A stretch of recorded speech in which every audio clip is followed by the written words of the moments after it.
Was on my way somewhere today, nowhere fun. I never go anywhere fun. And I turned on the afternoon show on MLB Network Radio. The hosts were Jenny Kavnar and Eduardo Perez. I missed my pal Mike Ferrin by a matter of minutes. They had pretty good chemistry together, Kavnar and Perez. I don't always get the best impression of Perez when he's doing TV work, but he seemed relaxed and jangly on this show, and he spoke about his career being affected by an eye injury, which, are you ready for an irony, made me feel seen. There was a lot for them to talk about today, but they made the major focus of the program, their nearly exclusive focus during the time I was listening, Konnor Griffin, the kid pirate, which sounds like a movie starring Jackie Cooper and Robert Newton or Charles Lawton or something. Like David Copperfield on the high seas, raves the Village Voice, with W.C. Fields as Long John Silver. But let us not mock, because, as you have almost certainly heard by now, Konnor Griffin is one of the top prospects in baseball,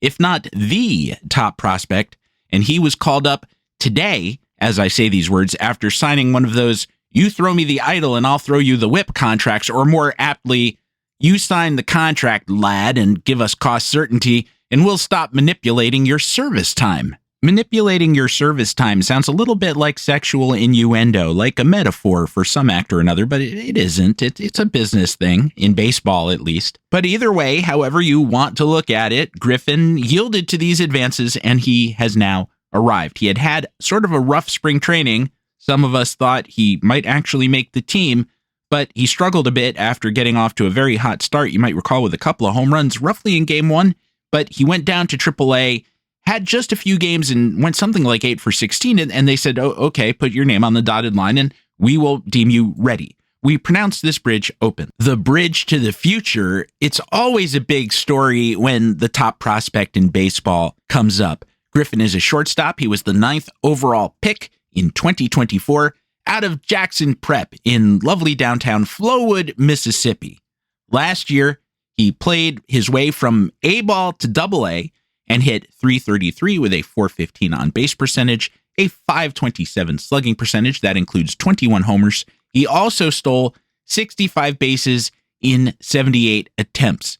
I don't know that he maxes out in any of the offensive categories in terms of the 20 to 80 scouting scale, but no one does. He's up there, though, in all of them in a lot of ways. So there's just a Swiss Army knife of tools to like here. And suffice it to say, if he lives up to expectations, he'll give the Pirates the kind of star position player they haven't had for a long, long time. I don't want to say since Barry Bonds left, because that was a long time ago, but since Andrew McCutchen went off his peak over a dozen years ago, yeah, Now, some of what happens next is up to Griffin, in that, like all players, he'll have to apply himself and make a continuous series of adjustments to stick in the majors and to perform at the high level that everyone expects. This is, in part, a character issue. It's not only a character issue. Sometimes players get hurt and that changes their skill level because some physical tool that they had is no longer extant in the same way, or they just age faster than the next player, or in some other sense, everyone just misread their potential. Conversely, they have all the potential in the world, and they still come out pretty well when you look at the back of the baseball card. They might even have been stars, but they still don't get where it seemed they could have gone. Now we're in counterfactual territory, and could have gone is subjective. It's just an opinion, and it could be very unfair to the player. Now, that put me in mind of this story. Before a game late in the 1954 season, after the Indians had whipped the Yankees and claimed the pennant, Yankees manager Casey Stengel was watching his players warm up on the field. He pointed to Moose Skowron, Bill, then a 24-year-old rookie. "Watch that feller out there," Casey said. "He's in the outfield now, but he'll soon be working at first base and at third base. During infield practice, he'll move into second, which I told him to learn to play, and which is more than some of them other fellers will do, which learn nothing. And that's why I gotta find a spot on the ball club next spring for that feller, which I've been telling you about." Other fellas which learn nothing was a reference to Mickey Mantle. Mantle was at that point completing his age 22 season, and yet he was quite the veteran. He had played a little over 500 games, had no ACL in one knee, and had averaged 296, 391, 505. He would finish that season having hit 300 on the button, his second full season 300 average. Now, conversely, he would lead the American League in strikeouts for the second time. As with Aaron Judge, who back in 2017 struck out 208 times, but also hit 52 home runs with a decent batting average, it just didn't matter that much. Aesthetically, it's ugly, but in practical terms, a strikeout is just another out. No, it's not a so-called productive out. It doesn't advance any runners. Yes, that's nice when it happens, but it's not all that important, and it's also not a double play. But on a third hand, the philosophical hand, possibly a dated hand in terms of baseball thinking, the third hand says, look, with select players like Mantle, like a Judge, they're strong, they're fast. Baseball doesn't require them to be as strong as their maximum effort would provide. If they just put the ball in play, good things will happen. They don't have to take the big swings. And if we make that trade, we'll get fewer homers, we understand that, but we'll get more rockets going through or over the infield and get more hits altogether. So just cut it down a little. Or please, just cut it down situationally. Oh, and stop missing curfew, okay? Defenses today are so good, I'm not sure the whole theory applies, although I suspect that in some special cases, these top-level players who combine incredible strength, incredible bat speed, it might be true. You just don't want to take Aaron Judge and turn him into Luis Ariz. Rightly or wrongly, as of 1954, Casey felt that Mickey wouldn't do those things, wouldn't listen. So even though he was great, even at the level that we described as of 1954, and he was about to find another gear and hit the Ruthian level for a while until the chipmunks of injuries started chewing away at his nuts. Get your mind out of the gutter. I was using acorns as a metaphor for skill, talent. I can indulge in a little poetry when I feel like it. Even though Mantle won a Triple Crown, even though he hit 536 home runs because of being at loggerheads with him, Casey still wasn't satisfied. He was the stern teacher saying, okay, yeah, you got A's, but you should have had a perfect GPA because I see that ability in you. There's no way of proving him right or wrong. Even then there wasn't. And it leaves us with an interesting philosophical conundrum. If Mickey Mantle didn't try his best, but his version of coasting still proved to be one of the greatest players ever, does anyone have the right to complain? It seems to me there's no correct answer, which means that both partners in this particular conflict have no way out, which is to say that they were both trapped in the infinite inning.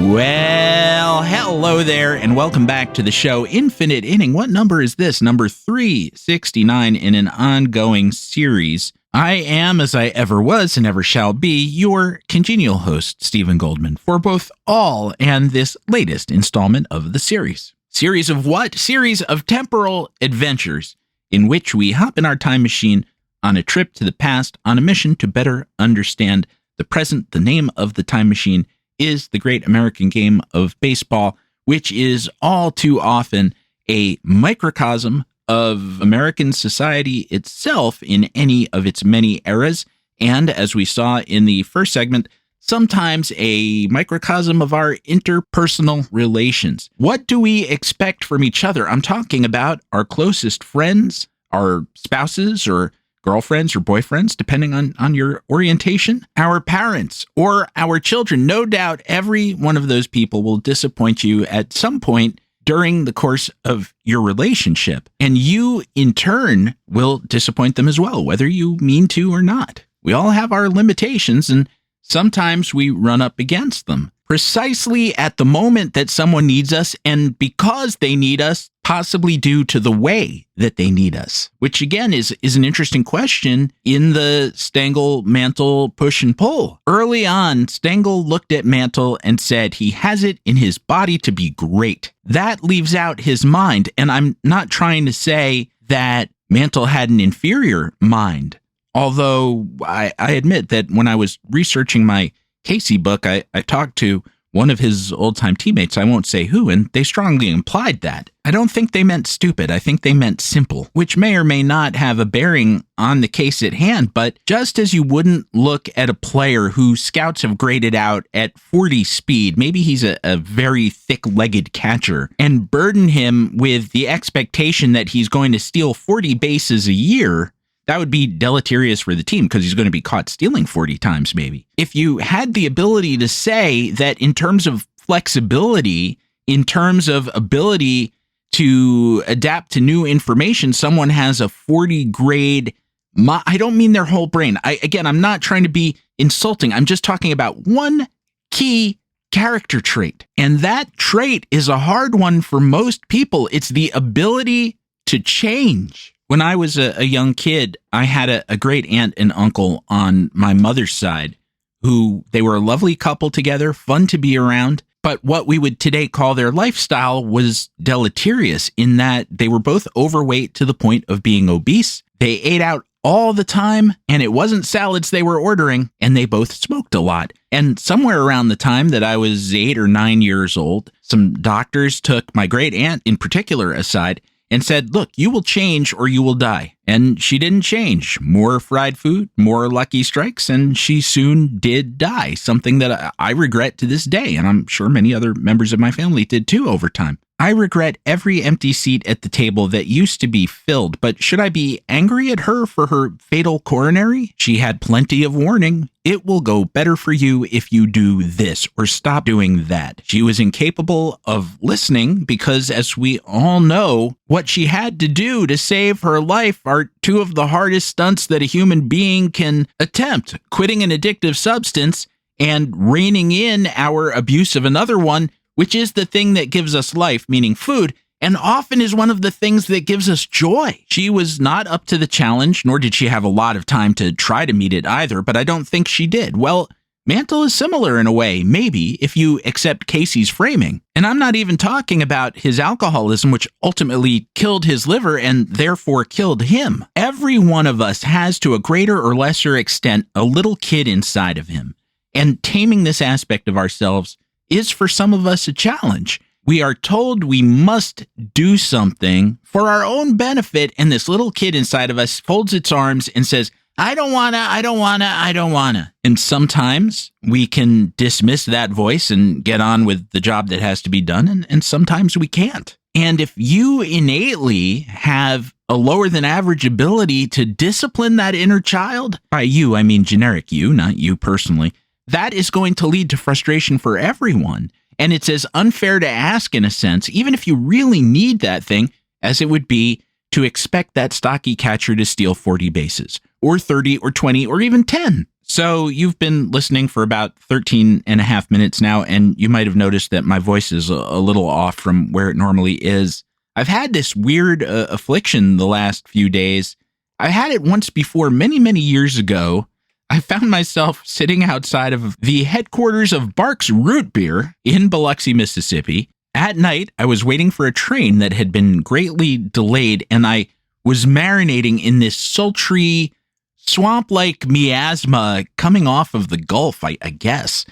And my throat, it never got sore, but it developed this tickle or this scratch. It was not really painful, but it really hampered my voice and eventually silenced me altogether, just had no voice at all. I know, me, forced to stop talking. And this was a drag because I was midway through what was supposed to be a romantic trip with my future wife, who then caught this from me. And so for large portions of that trip, we were just reduced to gesturing at each other. But a miraculous thing happened. Somehow, some way, someone handed me a can of Coke. It was like the only thing available at that particular moment. And whether it was the syrup or the bubbles, every time I downed a Coke, my voice came back. And the same thing worked for her. The effect wore off after a while, so we kept having to buy more medicinal pop. And I don't like to think about just how many calories or how much sugar and caffeine we both downed during that trip. But fortunately, we were both in our early 20s, so we didn't damage ourselves in any lasting way that I'm aware of. We were getting in lots of exercise too, so I don't think the calories really were that much of a penalty either. And now, lo these decades later, I feel like I'm going through exactly the same thing. Who knew that the curse of Barks recurs at long intervals like malaria? The thing is, I'm not in my early 20s anymore. I long ago swore off Coke because it kind of made me a jerk. I mean, I realize cocaine kind of makes you a jerk too, and there's no cocaine in Coca-Cola, but the caffeine and the sugar, I used to drink a lot of it. I used to get kind of high off of it, and then I used to crash over it, and every outing that I had ended in a fight.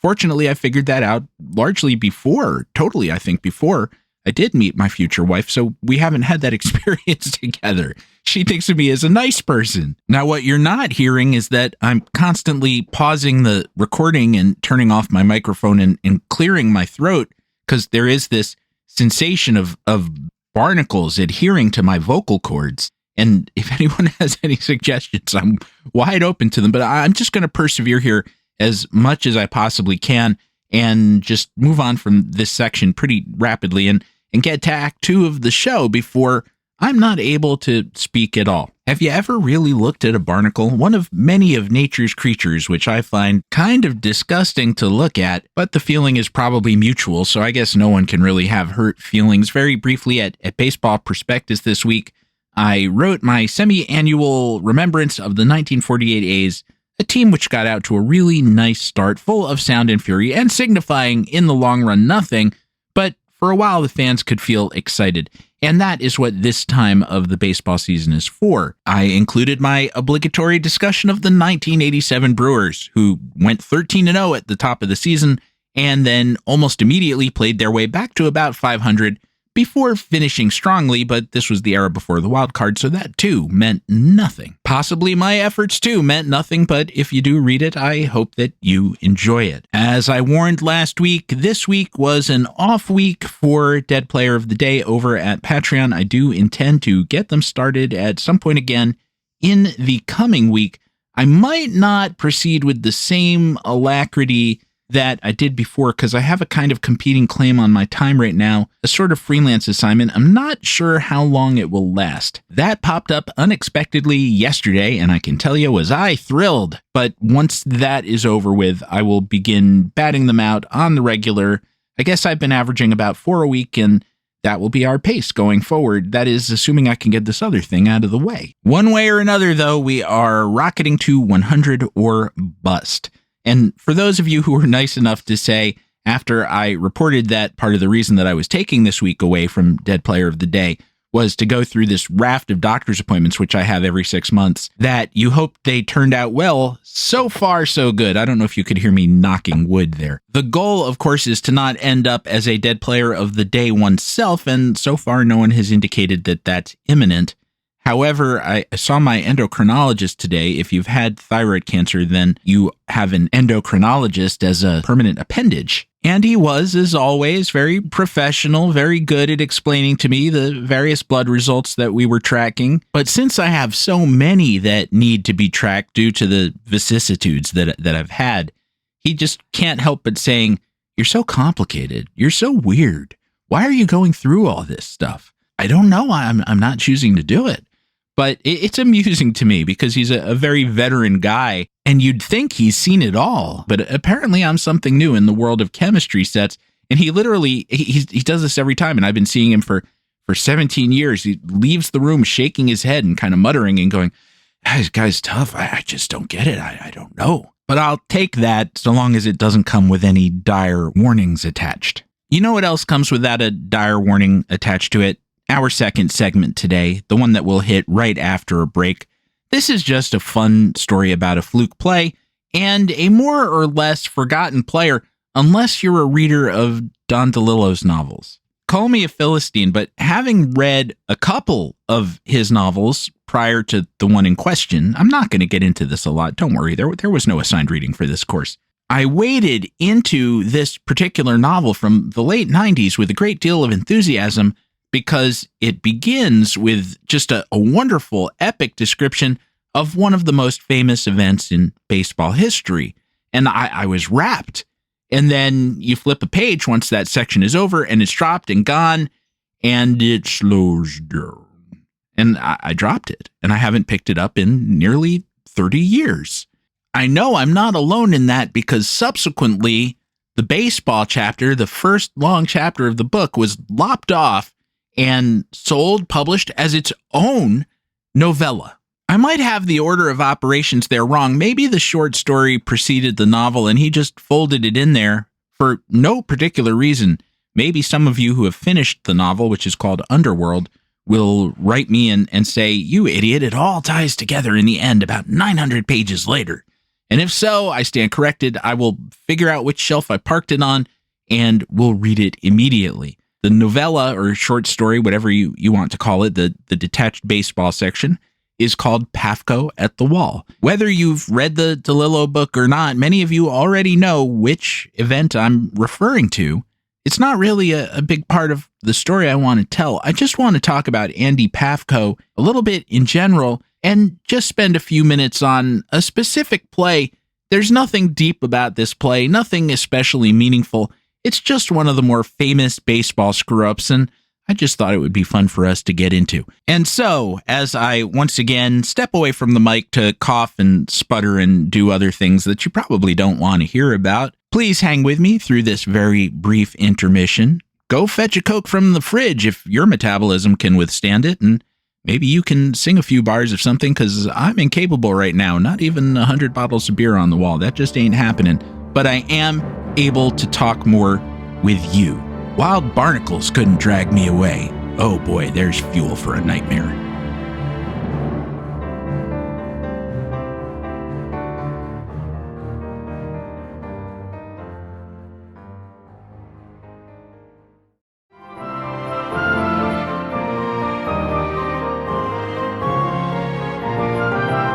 Speaking of words that could or should be sung, I hadn't planned on doing this. I'm not going to sing, believe me.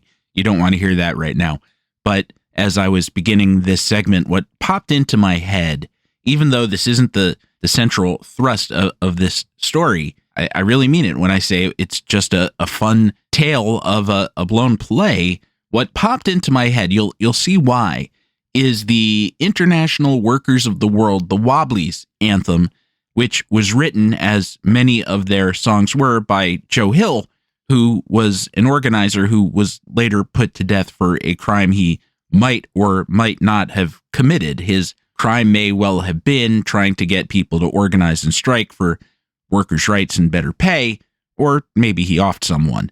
I don't know at this late date which is the truth, but one of his greatest songs is Pie in the Sky, also called Preacher and the Slave, and you've probably heard it at some point if you've ever paid attention to folk music, particularly songs about organization of workers. But just the first verse, long-haired preachers come out every night, try to tell you what's wrong and right.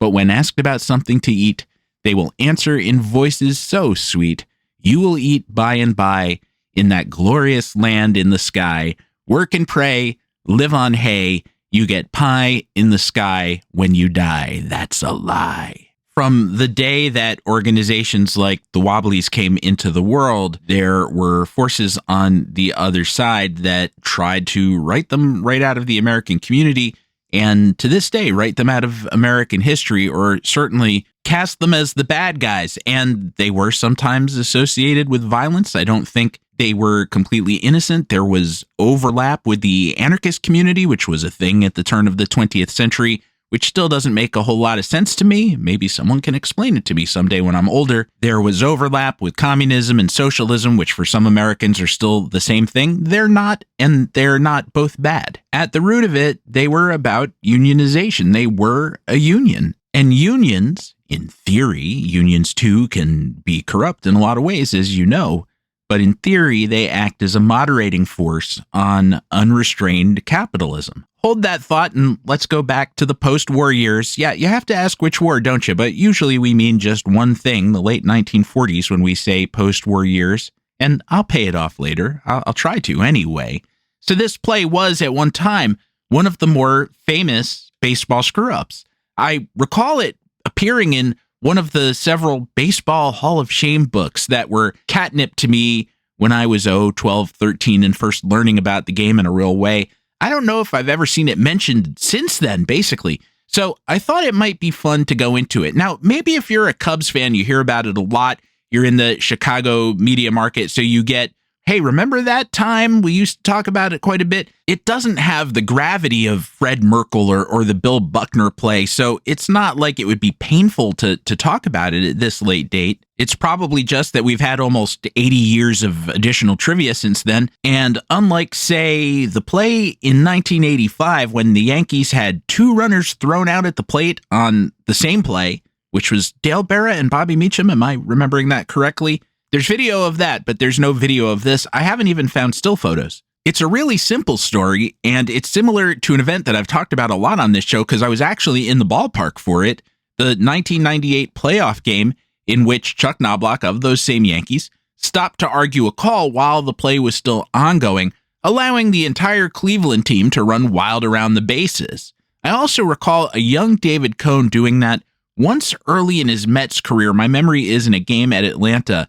I wasn't in the building for that one, just watching on TV. As I've mentioned regarding that Knobloch non-play, and forgive my language, I'm from New Jersey, it was a really special experience, both because it seemed like his play might help throw away a historic regular season for that Yankees team, and in that sense, that would have been up there with Fred Merkle, and because I've never before or since heard approximately 50,000 people shout in near-perfect unison, "Throw the fucking ball." Those other 49,999 people must have been from New Jersey as well. This occasion, this game, took place on April 30th, 1949, between the Cardinals and the Cubs at Wrigley Field, and it was much less significant than that. But it was talked about, as I said, for a long time as just a remarkable baseball blunder. The Cubs would be a lost team that year. They were having a lost era. So were the Cardinals, or they were about to get there. They were coming out of one of their great phases. They were in the World Series in 1942, 1943, 1944, and 1946, and won 3 of the 4. The only one they dropped was 43, which they lost in 5 games to the Yankees. In 1949, they were actually quite good. They went 96 and 58, and they were in first place until the last few days of the season. Depending on the day, though, they were only up by a game or half a game, so that didn't allow room for them to go 1-4 against a bad Pirates team and these same Cubs, who lost 93 games. And then the 50s would turn into a lost decade. And the major reason for that, you know what I'm going to say, right? But I have to say it. This is another thing that we're supposed to just snip right out of American history right now. But don't you let them do it. The reason that both the Cubs and the Cardinals would go down the tubes during this period is that they refused to integrate. So the Dodgers, Giants, and Braves, who were much more flexible about things, flew past them. The Cardinals and Cubs dropped, and that leaves the Phillies and the Pirates, who didn't want to integrate either. Much as with many of our present leaders, we can only speculate about the motives of those owners and front offices. You are free, however, to use your imagination. Now, normally when we get into an old-time game like this, I describe the lineups extensively to animate it a little bit, so it doesn't just lie there flat on the page like an old box score where you don't know who anybody is. When I give you the Hall of Famers, the other familiar players, I hope that you'll grab onto them, and so you can at least form some illustrations in your mind. Well, the Cubs didn't have any of those that year. Some players, though, you've possibly picked up on over time. The Cubs led off the game with Harry the Hat Walker, Dixie Walker's younger brother, who later had a very controversial run as an Astros manager for those same reasons that I just refused to speculate about, but everyone seemed to know. Harry was pinch hit for in this game by Smokey Burgess, one of the more noted pinch hitters. Unlike some famous pinch hitters, he was a pretty robust regular as well, but as he got old in baseball terms and quite chunky as well, both in baseball and outside of baseball terms, he slid into a bench role and proved to be extremely good at it. He had 593 career plate appearances as a pinch hitter, so almost as if he played 162 games, just spread out over many years. And in that time, he hit .285 with a .376 on base and a .434 slugging percentage, which is crazy good. Even the greatest pinch hitters struggle to repeat because there's so much luck in the way that they play and so much difficulty in getting yourself into a rhythm if you're only going to hit once a week. And you're talking about anywhere from 20 to 80 plate appearances a year, maybe a little more than that sometimes. And the smaller the sample, the more likely it is that you could just have a season where every ball you hit, no matter how hard, goes 6-3 and you're out. I'm exaggerating slightly, but that's really what happens. And if you think about when you watch some of your favorite regulars in any given regular season game, could be one of the best hitters in the game, could be Tony Gwynn 30 years ago, could be Connor Griffin tomorrow, although I hope it's not. In the box score, he was 0 for 4, but if you were watching, he hit the ball on the button every single time, scorched it, but there was always someone in the way of that. And if it is a regular who's going to bat 600 times this year, you can be reasonably confident that their luck is going to turn tomorrow, that the breaks will even out over that larger span of time. But if you're a pinch hitter and you go 0 for 4, you just had a week where you shouldn't have come to work. And just like a closer who has an off day and allows 7 runs in a third of an inning or something, you're not going to have a strong enough sample, enough space in the remainder of the season to lower that number substantially. In the closer's case, the damage to his ERA. In the pinch hitter's case, the damage to his batting average. Now, for Smokey, at the time of this game, it was his rookie year, so that was all in the future. His pinch hitting appearance was foreshadowing. And yes, that assumes an author, but that's between you and your long-haired preacher. Roy Smalley's dad was the starting shortstop. Phil Cavaretta, the first baseman, shades of Connor Griffin, who's still a teen. He had been with the Cubs since he was too young to drink and had had several big seasons for them, including winning the 1945 National League batting title. 2 key characters I haven't mentioned to remember: starting pitcher Bob Rush and center fielder Andy Pafko. Pafko was one of the most popular Cubs of his day. Pafko almost sounds like a sound effect from the fights on the 1966 Batman TV show, which were much more diverse than you might remember. Seeing Burt Ward or his stunt double punch somebody punctuated by a Pafko wouldn't be that far out of place. But it wasn't a Batman sound effect. It was Slovakian. Pafko was a farm boy in northwest Wisconsin and a first-generation American whose parents had emigrated from Bratislava in then Czechoslovakia in 1919. They called him Prushka at home. I believe manager Charlie Grimm called him Prushka as well. His youth was short on chances to play organized baseball. It would even be a misnomer to say he was a sandlot player. He was more of a cornfield player, Field of Dreams style.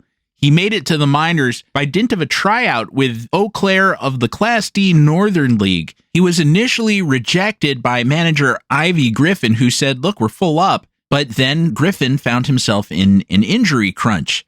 "It was harvest time, and I was putting up the straw," Pafko remembered to the Milwaukee Journal in 1992. "I saw this big car drive in the driveway. It was the manager of the Eau Claire team, and he said, 'You come along with me.'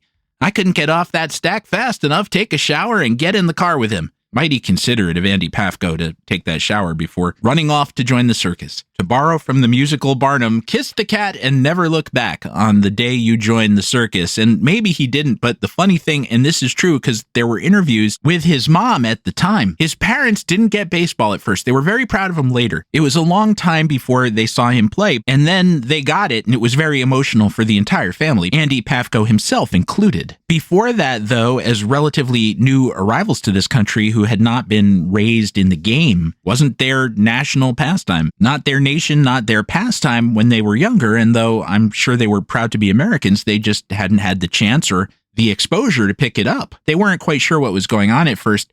And some of his mom's early comments were, "So I'll get him back soon to chop the firewood and rake the leaves. Andy, who's going to drive them cows to Abilene after the roundup? Who's going to sell all them heads of steer?" It wasn't really like that. They did have a lot of chickens, though. Someone wrote that you had to sort of wade through over 150 chickens to get to their front door. Sounds like fun. Sounds unsanitary. Sounds loud. Andy, who's going to drive all these chickens to Abilene? Can you imagine Red River just with chickens instead of cows? Can you imagine Red River with chickens instead of Joanne Drew? Based on some later interviews, I'm pretty sure that Howard Hawks spent a lot of time doing that. With a lot of children of immigrant stories in baseball, and Joe DiMaggio's family had this version as well, it seems like there's an arc from dad or for mom that first they don't understand, and then there's exposure and sort of a revelation, which is a combination of, hey, this game is pretty cool, and you can make money at this? Both. And then the scales fall from their eyes, and they're all in from then on. Unless they're Ty Cobb's dad and he tries to climb through the window and catch mom in an affair and she shoots him, and that's a different episode. We may even have done that episode. In a way, I hope I haven't. Pafko started working his way through the minor leagues. In 1943, he spent much of the season with the Pacific Coast League's Los Angeles Angels, hitting .356 with a .402 on base, a .540 slugging percentage in 157 games, and he became one of baseball's hot prospects. The Cubs brought him up that September, and he hit .379 in a 13-game cup o' coffee. His rookie year was only so-so, but it was 1944, a tough year for a young power hitter due to the soggy ball in use during the war. Rubber was rationed, don't you know? Pafko, just 23, was still there because he was 4F, physically unfit to serve due to a perforated eardrum and hypertension. And initially, I was going to say, well, the eardrum is the eardrum, but hypertension could have just been that he had a salty lunch when he was tested. Maybe he had a bowl of Campbell's tomato soup right before going in. But no, later on he said that hypertension, high blood pressure, was a problem for him his whole life. He controlled it with medication. But as you know, there weren't that many medications for that back then. A lot of them came along later. So it was just something he had to be careful about without many tools for remediation. He began to blossom in 1945, had an injury year in 1946, but over the rest of his Cubs career, which lasted until 1951 when it was terminated by a very controversial trade to the Dodgers, the, quote, chunky slugger with a crouched batting stance and thick legs hit .296 with a .368 on base, a .487 slugging percentage with 120 home runs. Along the way, he did a lot of neat things, like in 1950 when he hit 36 home runs and struck out only 32 times, which is a Joe DiMaggio type achievement and hasn't happened all that often. You know who came close? This is almost unthinkable now. In 1993, when Gary Sheffield was with the Padres, he was only 23 years old. He hit 33 home runs, struck out only 40 times, which is not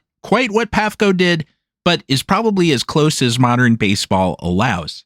Though, as I mentioned, he had kind of a chunky build, he was also a good defensive center fielder, a little prone to diving, but that wasn't necessarily a bad thing in his case, and he had a very good arm.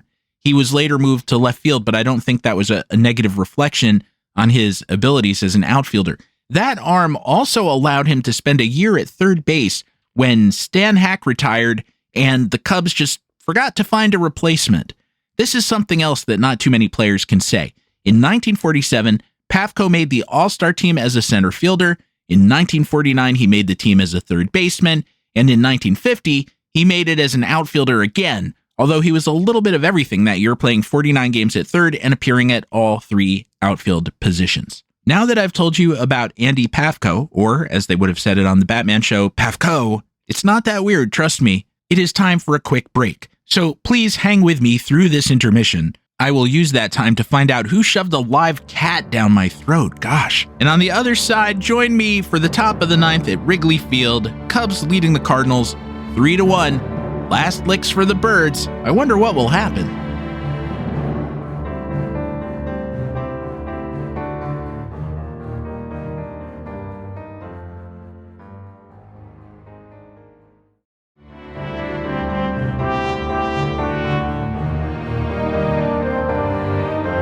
Here we are in the top of the ninth, 1948, and we all probably drove to the game in a DeSoto. And wait a minute, because we're going to be very disappointed. No one's there. It happened in 1949. Actually, if you want to be picky about it, we'd be okay in 1948 also. The Cubs were home on the date in question, hosting the Pirates. The Pirates licked them 10-4, however. But as I was saying, April 30th, 1949, the Cubs were leading the Cardinals 3-1, top of the ninth. Bob Rush was still in there for the Cubs, doing very well, hadn't walked a batter, and only allowed 4 hits against a Cards lineup that maybe the bottom half wasn't so great, but the top included Red Schoendienst, Stan Musial, and Country Slaughter. The number 5 hitter, Ron Northey, was no slouch either, although, like Smokey, he's best remembered as one of the better pinch hitters of all time, and also kind of a chunky player. I guess when you pinch hit a lot, Gates Brown too, right, was known for eating on the bench, assuming that no one would ever call on him.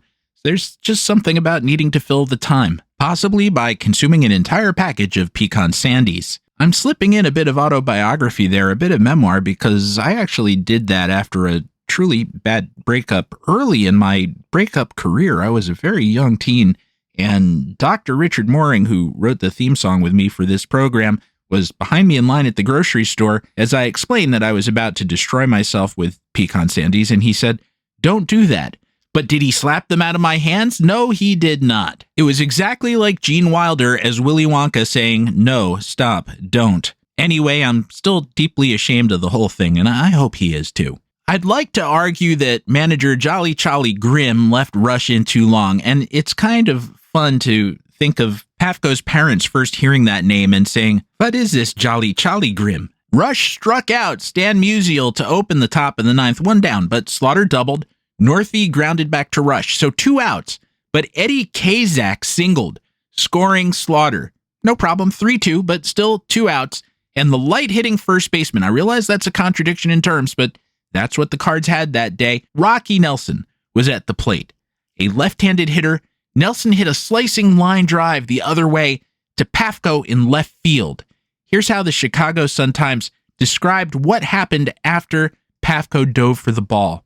By all appearances, he speared it on the fly, and after somersaulting because of his momentum, he lifted his glove triumphantly with the ball in it.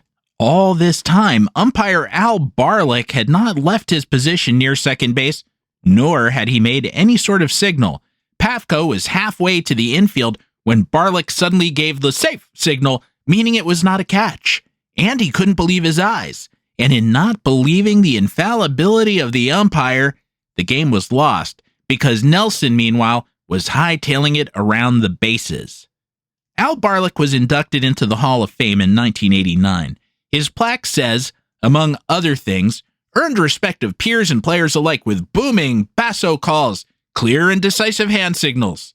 In fairness to him, other writers at the game said that Barlick made the no-catch call straight away, and maybe it was just a matter of where you were looking as the play happened, at Pafko or at the umpire.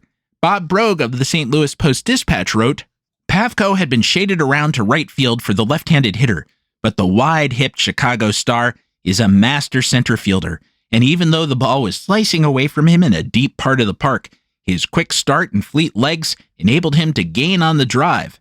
Out on the grass, just behind second base, umpire Al Barlick stood, palms downward, indicating plainly that he had ruled a pickup or trap, no fair catch, and Charlie Deering, running for Kazak, already had rounded third base and was on his way home. In Pafko's mind, he had no obligations to anyone to do anything at that moment except shower again and go home because he had caught the 3rd out of the 9th inning. The Cardinals had not scored. It was 3-1 Cubs, and everyone could celebrate a victory. When he realized that at least some people involved thought that wasn't the case, he stopped to argue with Barlick, but crucially, he was still holding the ball. Peanuts Lowry, who was playing left field, started yelling at me, he said many years later. He was saying, "Andy, throw the ball." I said, "What for? The game's over." And it was only then that he realized that the pinch runner for Kazak had scored and that Nelson was tearing around the bases. So throw it he did, but it was too late. Depending on which account you prefer, it either bounced out of catcher Bob Sheffing's glove or it hit Nelson. Either way, he scored and was credited with that rare thing, a walk-off inside the park home run. How rare? The information is almost certainly incomplete, but Baseball Reference lists precisely 1,800 walk-off home runs since 1903. Could be that I set up my search parameters wrong, but I think that's what they have. I count only 28 that stayed inside the park. As you would expect, a lot of them are from the period of the 20s and 30s when parks were still really, really huge, but the ball got much, much livelier. And then there are a few recent ones. and the list is dominated by future Hall of Famers like Ed Roush, Ross Youngs, Paul Wainer, Pie Traynor, Country Slaughter, Harry Hooper, Junior Griffey, and Billy Southworth. I know he's in as a manager, but still. There is a picture in the Sun-Times that's a little too grainy for me to share, but it depicts home plate umpire Lee Ballenfant surrounded by 6 Cubs, 4 of whom are shouting into his face. That was after he ruled that Pafko's belated throw hadn't caught Nelson. Another thing Barlick's plaque says is that he was good at handling unanticipated situations, and maybe this game was what they were referring to. The argument lasted 10 minutes, the fans rained debris onto the field, and a few tried to jump out themselves, but the cops and a few Cardinals were Johnny on the spot, and no riot occurred, and the call stood. Pafko lived a long time and was asked about this game often. To this day, Al hasn't changed his mind, he said. Barlick was around until late 1995, so they had over 40 years to debate the issue. Every time I see him, I ask him, and he says, "No, Andy, you didn't catch it." But believe me, I did catch it. As a matter of fact, it was one of my easier catches. I made it 3 or 4 inches above the ground, and I caught it in the pocket of my glove, not on the fingertips.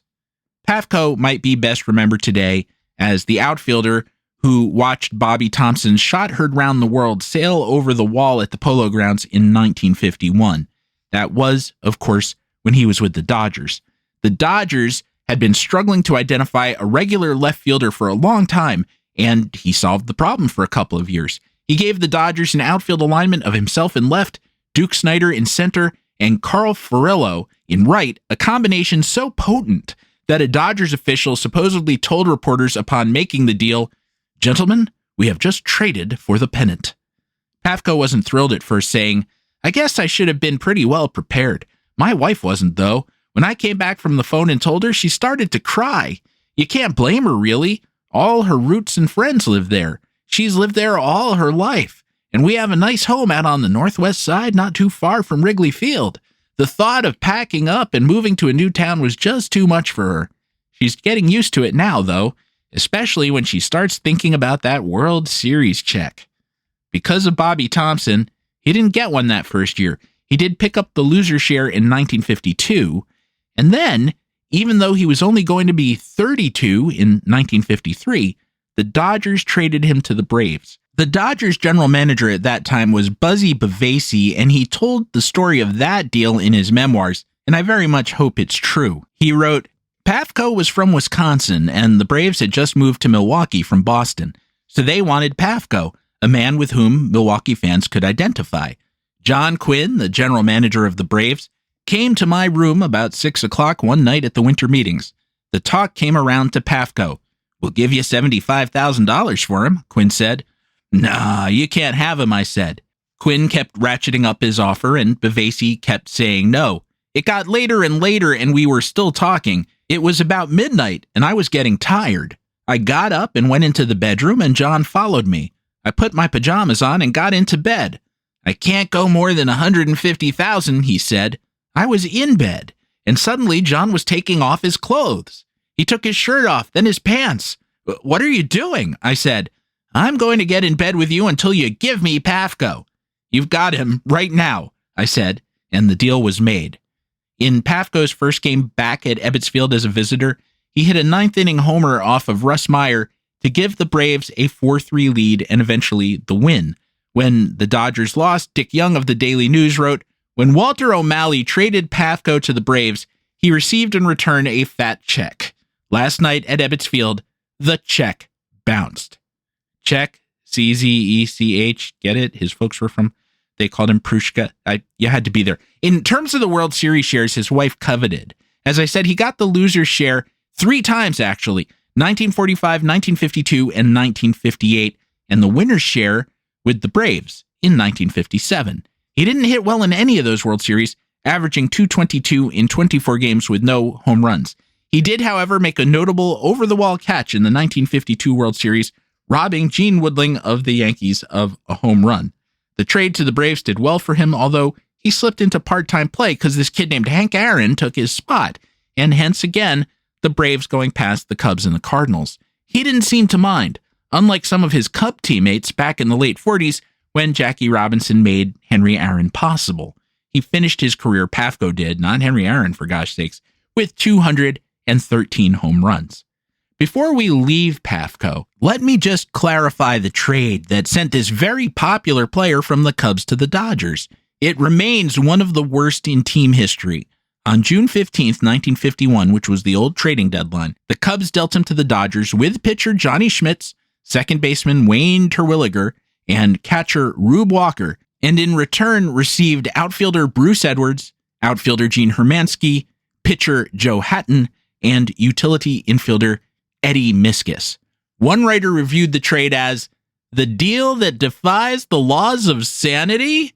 J.G. Taylor Spink of the Sporting News, noting that the deal was called the biggest steal since Harry Frazee dealt off his Boston Stars to the Yankees, claimed that the trade would be rationalized in the offseason, with the Cubs receiving Duke Snider in return for an additional $200,000.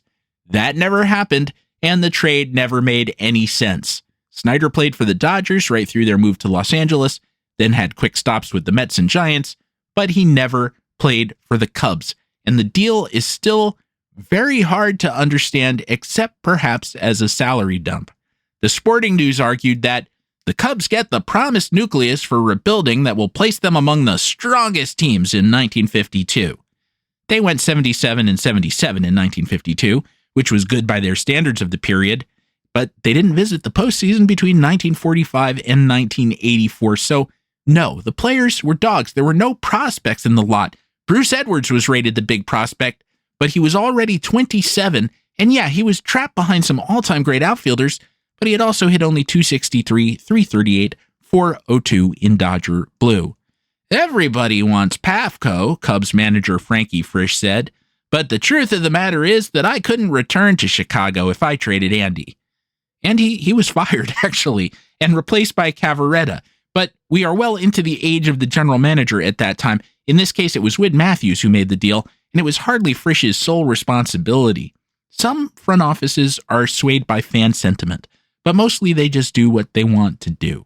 Pafko was a very good player, but he was also one of the more expensive Cubs at a moment the team was going nowhere, and therefore someone they felt they needed to unload. And that was really it.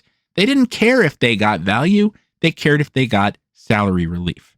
They don't care about you, and I think this is true today as well. And I don't mean to turn this into a screed about capitalism or anything, but that's the essence of the thing. It doesn't matter whether they make ketchup or Q-tips or sell baseball games. It's incumbent upon them to care about only one thing, and it isn't your feelings. Pick your Doc Holliday actor, Val Kilmer, Dennis Quaid, Kirk Douglas, Victor Mature. I too feel like I just spent an hour spitting blood into a handkerchief. It's not that bad, but it doesn't feel good. Fortunately, following me on social media is germ-free. You can do so at stephengoldman.bsky.social. You can also write us, by which I mean me, at infiniteinning@gmail.com. There remains a Facebook group. Simply go to Facebook, search on Infinite Inning. Bang, you're there. I put in a picture, you've probably seen it, from 1974, Casey embracing Mickey Mantle and Whitey Ford on their Hall of Fame induction day. Should you wish to support the show, and I very much hope you do, please visit patreon.com/theinfiniteinning. A good time to catch up on the first 50 Dead Players of the Day from Series 2. Gear of a rudimentary kind, available at the-infinite-inning.creator-spring.com. Original soundtrack available gratis at casualobservermusic.bandcamp.com. Finally, should you find yourself with the proverbial moment to spare, please go to the podcatcher of your choice and rate, review, and subscribe. And if your podcatcher doesn't let you do those things, ask your favorite AI how you might be allowed to rate, review, and subscribe. And if it says, "I can't do that, Dave," run. Our theme song, which you're hearing now and have been listening to throughout the episode, was a co-composition of myself and original Pecan Sandy's enabler, Dr. Rick Mooring, who says, how can you talk about old Batman fight effects without mentioning awk, glurp, and of course, biff, bloop, blurp, and boff. Wait, hold that thought. Biff, bloop, blurp, and boff sounds like something that happened on somebody's honeymoon. Oh boy, well... Let's keep it clean there, Dr. Rick. And if he does, and I avoid too many other toxic cookie encounters, I'll be back next week with more tales from inside the Infinite Inning.